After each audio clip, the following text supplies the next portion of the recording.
Hello, and welcome to the Greenbrier Company's third quarter fiscal 2026 earnings conference call.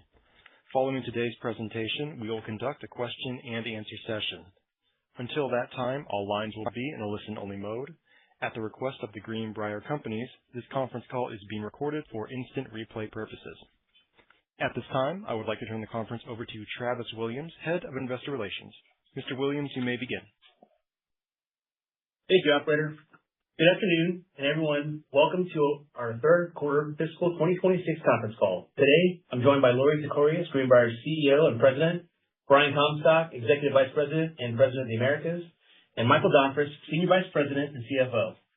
Following our update on Greenbrier's Q3 performance, our outlook for fiscal 2026, we will open the call for questions.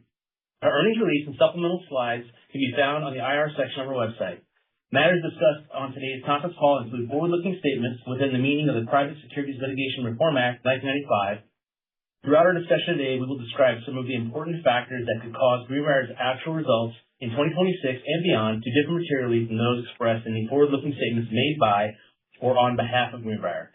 We will refer to recurring revenue throughout our comments today. Recurring revenue is defined as leasing and management services revenue, excluding the impact of syndication transactions. With that, I will turn it over to Lorie. Thank you, Travis, and good afternoon, everyone. We appreciate you joining us today. Greenbrier delivered solid commercial, operational, and financial results in the third quarter. Global macroeconomic conditions in our markets support freight railcar lease rates and utilization, where Greenbrier is further strengthening as we serve our shipper customers. Those same conditions pressure demand for new freight railcars, though maintenance and replacement needs continue and provide a foundation for future orders. This combination of market dynamics and a dedicated focus on operational efficiency led to sequentially improved gross margin and earnings. The improvements that have been made across Greenbrier over the last several years are yielding benefits, and combined with operating discipline, cost control, and commercial excellence, create a more resilient earnings profile through cycles. Or in other words, we're demonstrating our ability to deliver higher lows across the cycle due to the strength of our business platform. Our commercial team continues to expand Greenbrier's market reach, adding new customers while strengthening relationships with long-standing partners supported by our lease origination capabilities. These proficiencies leverage our integrated go-to-market model across direct sales, leasing partnerships, and syndication. Turning to the market, in our core North American market, railcar deliveries have averaged about 35,000 per year since 2020. The current industry forecasts indicate less than 25,000 new railcars for calendar 2026, which will be the lowest level recorded since 2010. And the projection for calendar 2027 shows an increase to over 34,000 deliveries. Rail loading trends are up in several key commodity categories, including grain, petroleum products, chemicals, and intermodal. Although intermodal activity is uneven, as some commodities are shifting towards trucking to navigate service-related friction in the rail network. And while the uptick in freight rail modal share is uneven, we believe the longer-term outlook is positive. Our experience tells us it's a matter of when, not if, new railcar demand will increase, and activity coming out of a trough tends to arise sooner and more robustly than anticipated. In Europe, wagon deliveries are expected to be around 9,000 units for calendar 2026 and the next several years. We're utilizing our lease origination capabilities strategically in this market as well to serve our customers while managing productivity and reducing costs. Our manufacturing segment, which includes maintenance, wheels and parts activity in North America, executed well in the third quarter. Operating efficiency, cost discipline, and solid program and maintenance work helped drive the overall performance in the current macro environment. Our lease origination capabilities provide key flexibility to manage new car production and support utilization across our manufacturing footprint. In addition, Our insourcing investment is delivering broad-based, sustained efficiency gains that will further improve earnings power as demand grows. In leasing and fleet management, we saw significant expansion of our own lease fleet with continued high utilization. We remain focused on growing this platform and doubling our recurring revenue base by 2028 through both our own manufacturing operations and secondary market opportunities as they arise. The enterprise-wide improvements that have been made at Greenbrier are supported by a strong financial foundation. A healthy and well-capitalized balance sheet and ample liquidity provides flexibility to support operations, invest in the business, return capital to shareholders, and execute our strategy. As we look ahead, our focus remains squarely on operational execution, commercial discipline, capital allocation, and ongoing enhancement of through-cycle performance. You can expect Greenbrier's solid results across the cycle to continue driving long-term shareholder value. Finally, I want to thank our employees for their focus, commitment, and execution. Each and every one of their efforts demonstrates the strength of Greenbrier's culture and the durability of the platform that we've built. And with that, I'll turn the call over to Brian to discuss our operations in more detail. Thanks, Lori, and good afternoon, everyone. Starting with commercial activity, we received orders for 2,200 railcars during the quarter, valued at $340 million. Demand was led by tank cars and covered hoppers, with additional activity in gondolas, open-top hoppers, and heavy-duty flats. In addition to constructive rail loading trends, it's also worth noting the significant increases in trucking spot rates driven by driver shortages, elevated fuel costs, and carrier attrition. While this alone doesn't signal a broad-based freight demand recovery, sustained higher truck rates would improve the relative competitiveness of rail and intermodal service. Turning to backlog, we ended the quarter with 13,800 railcars valued at $2 billion. Our commercial team remains highly engaged with customers across North America, Europe, and Brazil, and we are seeing solid activity across several car types. As Lori noted, our lease origination capabilities were a prominent feature of the quarter.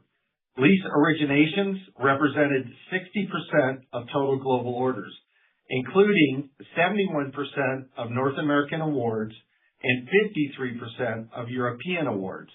This highlights the value of our commercial model, flexible production capacity, and our ability to respond to customer needs. The leasing and fleet management segment delivered another strong quarter. We expanded the owned lease fleet to 20,600 railcars, and utilization remained exceptionally strong at 99%. Renewal rates were healthy, reflecting both the quality of our fleet and the depth of our customer relationships. During the quarter, we continued to pursue disciplined fleet growth through secondary market acquisitions of approximately 4,400 railcars and remain active in evaluating additional opportunities. These are strategic investments that support lease fleet growth, recurring revenue, and long-term value creation. Moving to our manufacturing segment, production rates were aligned with current demand levels, consistent with our proactive management of the business. Headcount continues to be adjusted in line with our teams remain focused on maintaining operational efficiency as market conditions evolve. At these production levels, operating performance and margin progression improved, reflecting the benefits of our insourcing strategy and focus on cost competitiveness. Recent capital investments are yielding strong returns even at current production levels. Wheelset shipments exceeded expectations. The maintenance team sustained steady throughput, and we continue to see progress in cycle time execution. We also are taking actions to sharpen the focus and efficiency of our maintenance service network. In Europe, demand remains muted, but we are making progress following recent footprint actions. With the facility consolidation complete, the team is focused on streamlining the production process, reducing inventory, and improving quality and production rates. We are also seeing encouraging traction in the European leasing market. In Brazil, Greenbrier Maxion delivered another quarter of strong operational performance, driven by demand in agriculture and biodiesel sectors. Financial performance exceeded expectations, supported by disciplined cost control, operating efficiency, and improved pricing. Our capital markets team continued to support the integrated model through strong monetization activity, expanding investor relationships, and secondary market. These activities generate profitable through margin recognition and fee income, provide liquidity, support the lease fleet growth, and reinforce the benefits of Greenbrier's integrated platform. In summary, we continue to align production with customer demand, execute with discipline across the platform, expand our leasing capabilities, and advance key initiatives that support margin performance. With that, I'll turn the call over to Michael to review our financial results in a bit more detail. Thanks, Brian, and good afternoon, everyone. Total revenue for the quarter was $577 million. Leasing and fleet management revenue was $47 million, up 3% from Q2, primarily reflecting the addition of leased railcars. Manufacturing revenue was $529 million, down about 2% sequentially, primarily due to fewer new railcar deliveries, partially offset by higher maintenance program revenue. Aggregate gross margin was 14.1%, within our long-term target range and improved from Q2. This performance demonstrates the strength of our integrated business model and the impact of our continued cost discipline. Earnings from operations were $32 million, or about 6% of revenue. These results reflect solid execution at current production volumes and our continued focus on the areas within our control. Our effective tax rate was about 20%, primarily driven by discrete items related to foreign exchange impacts, largely from the strengthening of the Mexican peso. Diluted earnings per share were 60 cents, and EBITDA was $69 million, or about 12% of revenue. Overall, results benefited from stronger margins, favorable foreign exchange, lower net interest expense in leasing and fleet management, and a lower effective tax rate. Turning to the balance sheet, we ended the quarter with total liquidity of approximately $887 million, representing $274 million in cash and $613 million of available borrowing capacity. Operating cash flow for the quarter reflects $227 million of investment, primarily for leased railcars purchased in the secondary market. This investment supports our strategy to grow the lease fleet, increase recurring revenue, and generate tax-advantaged cash flows while maintaining strong asset quality and enhancing long-term earnings power. Over time, we expect to finance a portion of the newly acquired fleet, preserving balance sheet flexibility. We also refinanced our leasing term loan with a new $300 million facility, extending the maturity by 6 years, improving credit terms, and adding a delayed draw that provides up to $125 million of additional capacity to support future growth. Our capital allocation remains disciplined and balanced.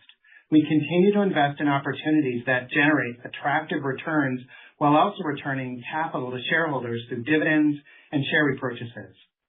Greenbrier's board of directors declared a dividend of 34 cents per share, marking our 49th consecutive quarterly dividend. At quarter end, approximately $65 million remained available under our share repurchase authorization. We will continue to use that capacity opportunistically, guided by market conditions and our broader capital allocation priorities. Turning to guidance, our fiscal 2026 outlook is based on our latest view of fourth quarter manufacturing margins and delivery timing, reflecting that some activity is moving into fiscal 2027.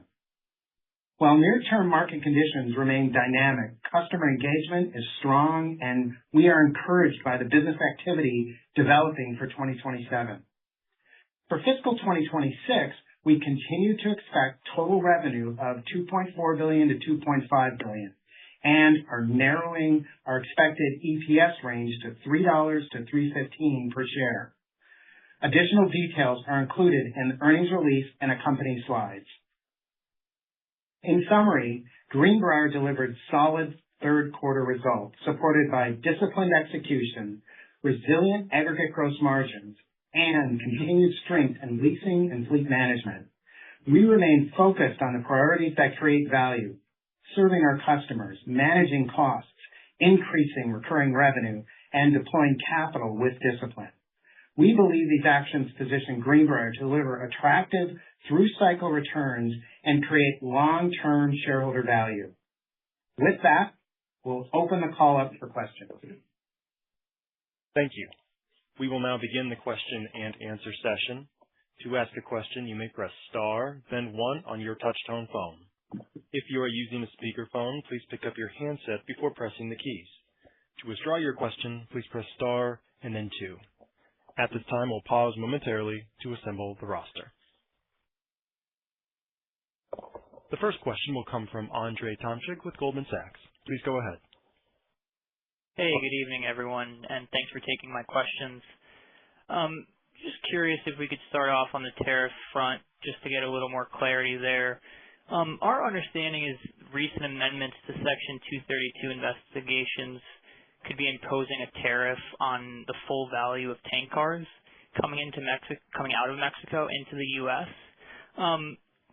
Maybe if you could just speak a little more to your current understanding of that tariff situation and what is Greenbrier's current tank car backlog mix, and then maybe just on that, if you guys are actually incurring any tariffs there to start, that would be helpful. Thank you. Sure. Andre, thanks. And I'll start out, and I'm sure that my colleagues here will jump in and fill in if there's anything that I'm missing. Let me start with the beginning. We are not currently entering tank cars or paying a tariff for equipment that's coming from Mexico into the United States. As you state, there has been some recent pronouncements and determinations that have industry-wide implications, and we and our industry partners are seeking guidance from CBP on how best to navigate that. So really right now it's a situation where there have been some pronouncements made, but it's a change to what has been industry-wide practices. And so again, we and our partners, whether they're the Class 1 railroads, the short lines, or even other manufacturers, are seeking clarification from CBP on how to be compliant with the communications we've received. Understood. And then maybe just if we could get a sense for the mix of tank cars that you guys have in the backlog, that would be helpful. Yeah. But and then just I guess as a follow up there, I guess two follow-ups. Maybe if it ended up that those tank car or the tariffs were applied to the tank cars, is there then risk of retroactive payments, just to sort of be clear there? And then separately, are there discussions with customers that there could be potential price escalations if that were to be the case? Just trying to get a sense for if you guys could actually, pass through those excess costs. Thanks.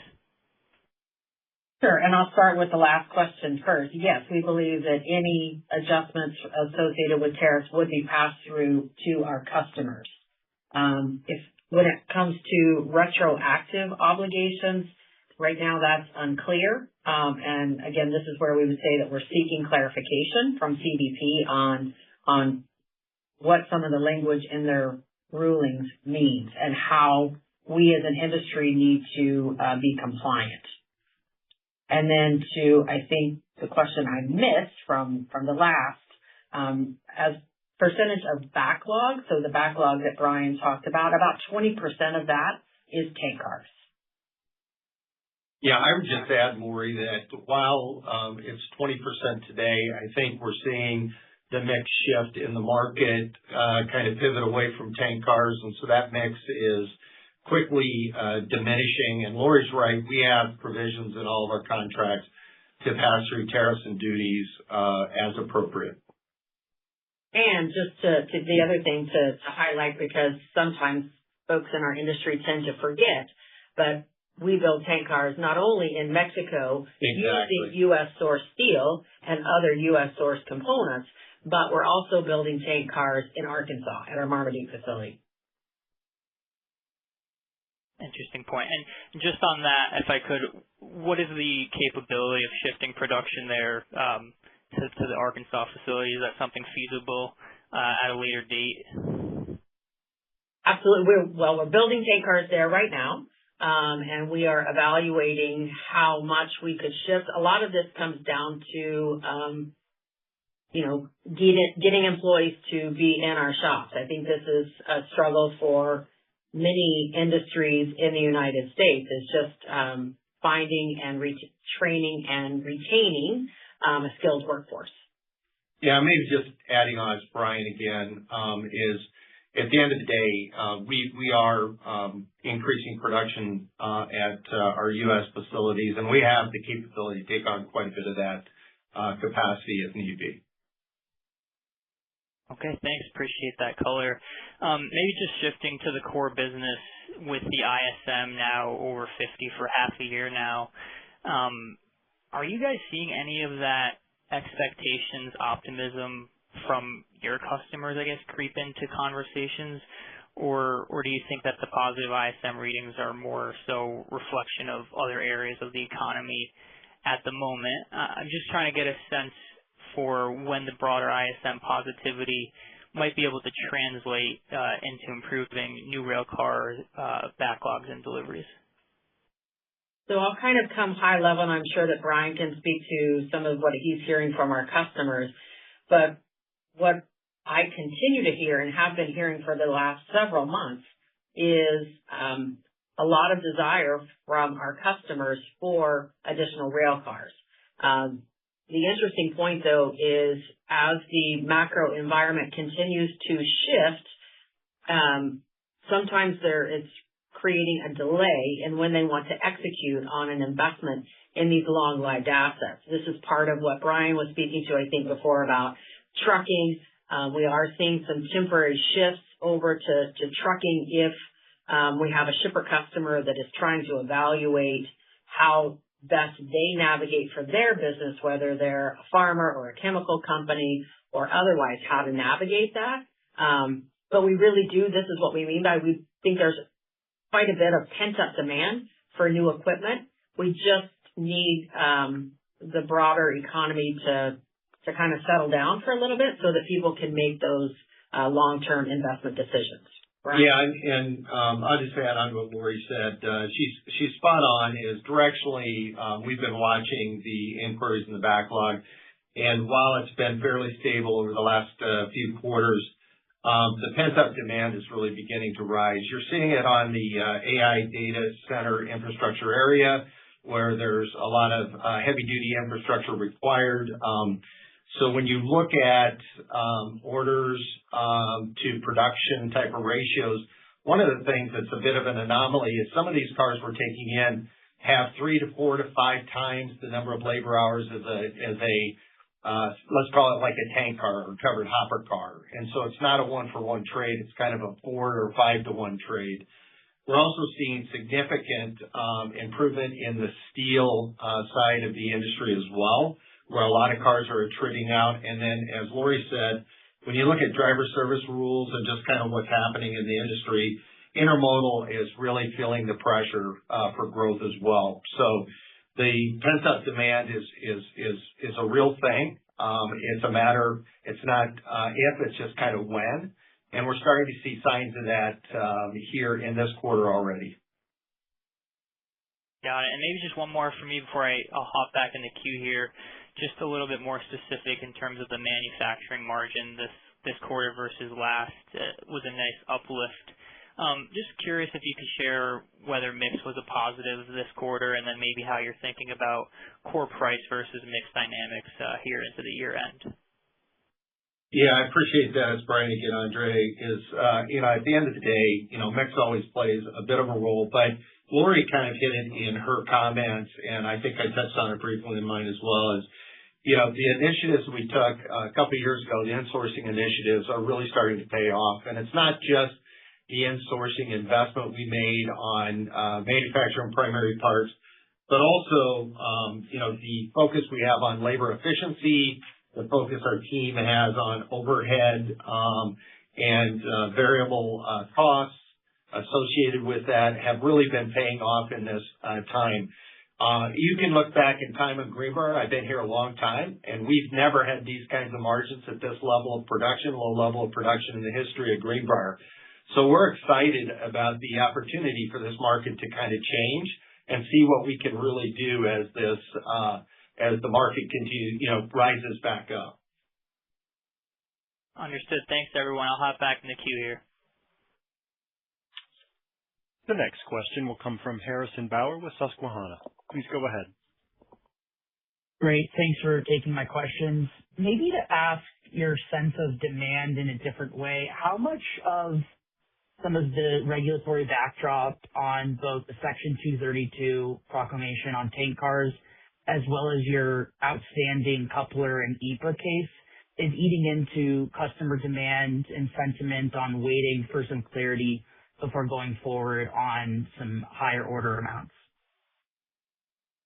It's a great question, Harrison, and I would say, quite honestly, it's really not. That is not the bigger thing that's holding back our customers from making those decisions to invest in long-lived assets. It's again more the broader macroeconomic situation is they're figuring out how to either put existing equipment through a program, run it longer, maybe if they have pops in demand, if they can shift that over to trucking, they do that.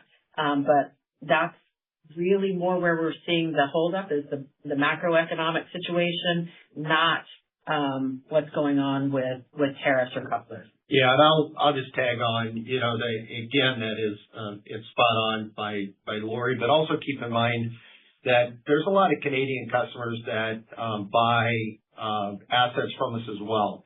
And those tariffs and those things do not apply to cars that are being moved into Canada. It's really U.S. service at this point. So we're continuing to see that demand from a lot of the oil producers and chemical producers up in the Canadian region. But generally speaking, the U.S. customers are not holding back because of any uncertainty at this point. But we are seeing a shift, again, in mix to more covered hopper cars, flat cars, special purpose assets, and really higher value backlog for Greenbrier. Okay, thank you for that. And maybe sticking with some of the regulatory environment and on the coupler case, could you give us an update on where you're at with the EPA determination? I know you're waiting to appeal this case. I know it's a specific office within the CBP, but just any color on sort of what's going on in the coupler case and what your opportunities are in an adverse ruling to shift some of the coupler procurement to U.S. sourced. Sure. So today we actually filed our administrative appeal. So we have begun that process. And I just want to kind of take a big step back and say that the CBP's determination letter does have industry-wide implications, right? This is not just a Greenbrier situation, but it impacts everyone who's building cars that are bringing them into the United States from Canada or Mexico. And their determination letter included a change in practice that just like with the 232s, we and our industry partners are seeking guidance and clarification as how best to navigate this ruling and how best to be compliant. That said, we do have, I would say, a very agile industry. We have a history of working together to figure out across a variety of landscapes how best to navigate, whether it's fluctuations in demand or situations that have to do with high prices of steel, whatever might be going on with couplers and where best to source them. So I have no doubt that as an industry, we will find a way to navigate this and come up with how best to continue serving our freight rail customers. Yeah, maybe I would just point out to Brian Harrison is that, while all of these are serious issues, the financial impact of the couplers is fairly small on a per unit basis. When you think about the total number of specialties and steel cost that's in the asset, it's probably less than 1% of the total impact. So from a customer perspective, it really doesn't have significant impact to them. Good point, Brian. Thanks. Okay, thanks for that. And, maybe moving to the leasing side of things, the pretty substantial step up in your lease fleet quarter-over-quarter. Can you walk through how you're thinking about building for your own fleet versus buying in the secondary market to grow that fleet over time? And how much of the step up in leasing CapEx is related to producing more versus, buying more in the secondary market? Yeah, it's Brian Harrison. So it's really kind of a quarter by quarter call, to be honest, because we're looking at our concentration, we're looking at our covenants within our debt financing agreements, we're looking at how we balance these things materially each quarter. And so as books come to market, we evaluate whether or not that fits into our overall strategy from not only a concentration perspective and a risk perspective, but also from a commercial customer perspective. And then we weigh that against what we're building ourselves internally. And so that's going to shift from quarter to quarter depending on how that looks, but it really is about managing the fleet in a very prudent and disciplined way. And I think discipline you're spot on. That's what it is looking at what are we building and what are those other opportunities that we can make an investment, whether it's investing in the cars that we're building or that someone else is putting out on the market to improve the quality and diversification of our on the balance sheet fleet. And Harrison, I would just add, as we mentioned back, a number of years ago on targets, we're investing up to $300 million a year in the lease fleet. And so really, that's not really impacting really how we're thinking about that. So. Okay, thanks. Broad strokes, is there a target of size of fleet that you'd want to get to by end of fiscal 2027? And maybe just some of your thoughts on the secondary market as a seller and where you would expect gains to land in the fourth quarter, what might be embedded in your guide, and just an early look on gains on sale into next year. Thank you. Yeah, I'll take maybe the more strategic question is, we've stated publicly and we continue to follow the rule that we're going to invest, as Michael said, about $300 million a year. Do we have an ultimate goal of size in mind? No, but we do want to transform the company to where the recurring revenue from the leasing is more substantial or as substantial as the manufacturing income. And so what does that mean? I don't know that we can tell you that precisely because some of it depends on mix. And the previous question, which you had, which was relative to how many of the new cars are going to go into the fleet versus how many cars we acquire in the secondary market. Because it's not about overall fleet numbers. It's really about the quality of assets and the earning power of each of those assets. That's a really good point. That's something we talk a lot about here internally is we don't want to be spending money just so we can say we grew a fleet if it's not a good quality fleet. Yeah. So that's where I'm really proud of the team over the last couple of years is the focus on growing a quality fleet, which I think you can see from first half of our fiscal year where we have some substantial gains on sale, taking those opportunities into consideration.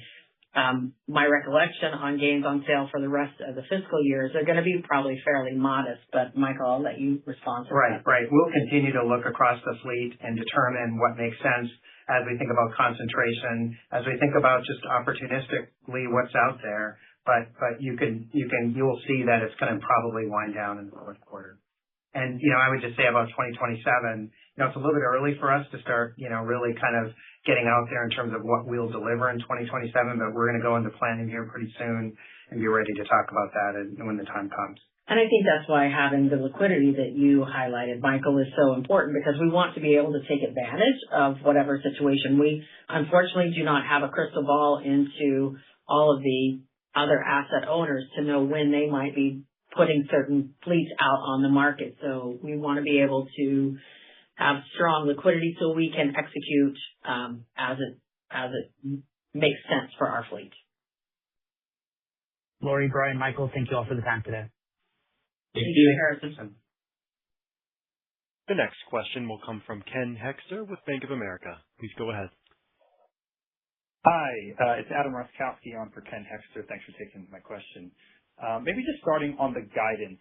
So no change to the revenue outlook, but lowering the midpoint of deliveries and gross margin and EPS. So maybe just, I know you noticed some shift into 2027, but with revenue flat, is that implying higher selling price per car? Is there more maintenance revenue kind of baked into that? And maybe just help on how should we interpret, from a mix production leasing standpoint as well. Thanks.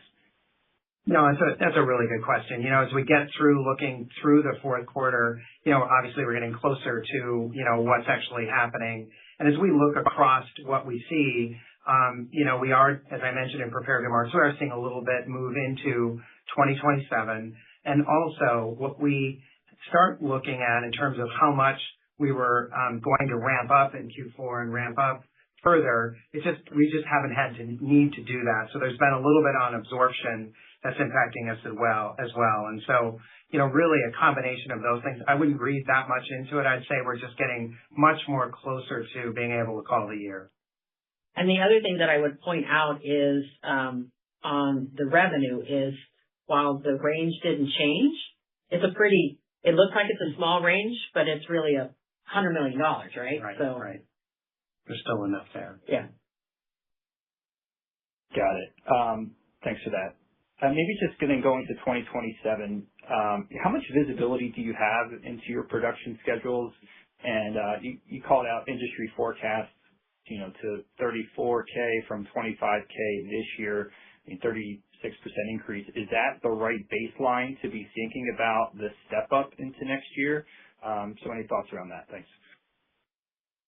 Well, we're not prepared. I think, as Michael said, we're not really prepared to give explicit guidance on 2027. We're very happy with the pipeline that we have.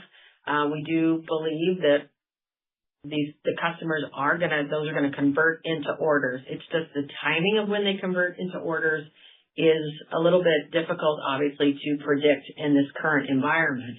And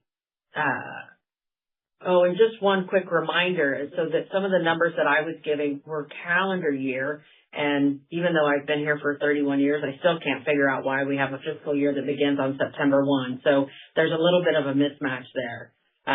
But Brian, what did I miss on No, I think you're thinking about for 2020, our fiscal 27. Yeah, when you think about fiscal 27, and the visibility that we have going in, I think about it in terms of backlog. So backlogs at 13,800 cars, roughly publicly disclosed. Obviously, we continue to renew that backlog on a quarter by quarter basis.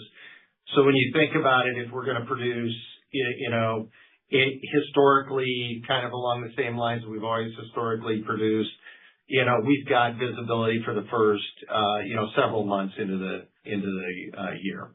Yeah. And I would say actually probably goes further out. It's just there's different gaps. And sometimes having it's different lines, different gaps, exactly. And sometimes having those gaps has been very beneficial for us, because that means that when our customers start nearing the end of their calendar year and spending their allotted dollars, we've seen some interesting activity at times happen towards the end of a calendar year. Yeah. not to get Got too it. excited.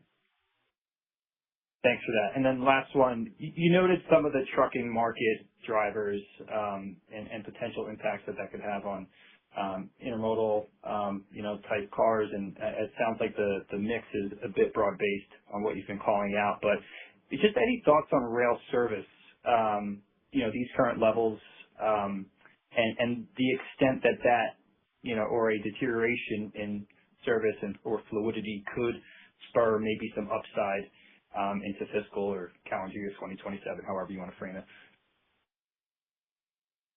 Sure. Again, we've been able to navigate any variety of markets. My overarching message is always about the railroads providing better service to our shipper customers so that we can grow modal share by rail.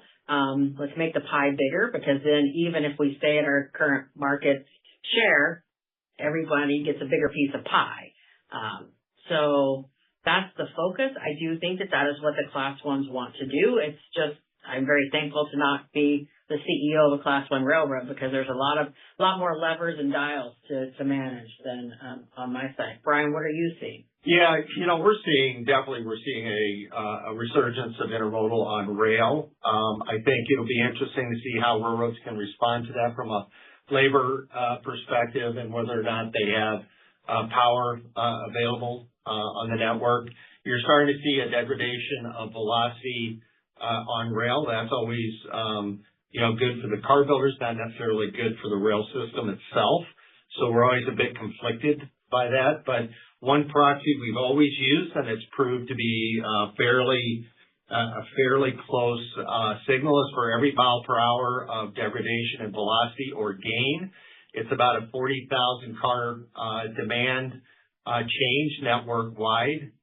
So you think about degrading velocity, increased pressure on intermodal to grow, and some of these other areas, that could bode well for pent-up demand in our space. Appreciate the time. Thank you. Again, if you have a question, please press star and then 1. Please stand by as we poll for questions. Showing no questions, this will conclude our question and answer session. I would like to turn the conference back over to Lori Tekorius for any closing remarks. I just want to say thank you, everyone, for your attention and for your time learning and understanding more about Greenbrier, and I wish everyone a safe and happy 4th of July. The conference has now concluded. Thank you for attending today's presentation. You may now disconnect.